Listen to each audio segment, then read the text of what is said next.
প্রায় ৪১ কোটি টাকা ব্যয়ে ২০২২ সালে ময়মনসিংহের মাসকান্দায় নির্মিত হয় institute of health technology IHT.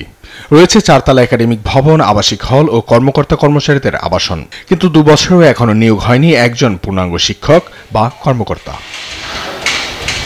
ফলে শিক্ষার্থীদের পড়াশোনা যেমন ব্যাহত হচ্ছে, তেমনি অব্যবহত ক্যাম্পাস জঙ্গলে পরিণত হয়েছে। এতে জানলার গ্রিল কেটে চুরি হচ্ছে যন্ত্রাংশ, ব্যবহারিক ক্লাসের জন্য বরাদ্দ উপকরণও পড়ে আছে পকেটবন্দিভাবে। এই অবস্থায় ভবিষ্যতে অনিশ্চয়তায় ভুগছে শিক্ষার্থীরা। আমরা কোনো সিকিউরিটি পাচ্ছি না, আছে আমাদের কোনো ক্লাস হচ্ছে, কোনো শিক্ষক নেই আমাদের। তো সরকার রাষ্ট্রের কাছে আমাদের একটাই কথা, যদি আমাদের ক্লাসই না হয়, কোনো শিক্ষকই না হয়, তাহলে প্রতিষ্ঠান কেন করছে? 22টা ক্যাম্পাস যেভাবে চলে, সরকারি 22টা ক্যাম্পাস হয় ওইভাবে চলবো, না হলে তারা লাগাই দেখ আমাদেরকে অন্য 5 জন 20 জন করে অন্য আইএসটিতে ট্রান্সফার করে দেখ। 3-4 বছর পর আমাদের কোর্সের মেয়াদই শেষ হয়ে যাবে। এখন আমরা ফার্স্ট ইয়ারে শেষ করতে পারিনি, তো সেক্ষেত্রে আমাদের ভবিষ্যৎ অনেক অন্ধকার।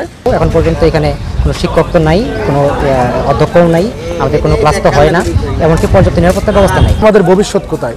আমরা এত স্বপ্ন, এত আশা নিয়ে যে আমরা ভর্তি হলাম, সেই আশা কি আমাদের বৃথা যাবে?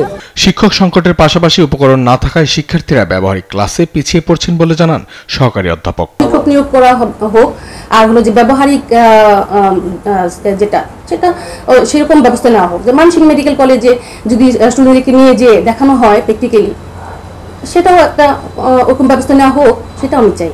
শিক্ষার্থীদের অনিশ্চিত জীবন রুখতে সরকারি একমাত্র ভরসা বলে জানান সাবেকই অধ্যক্ষ।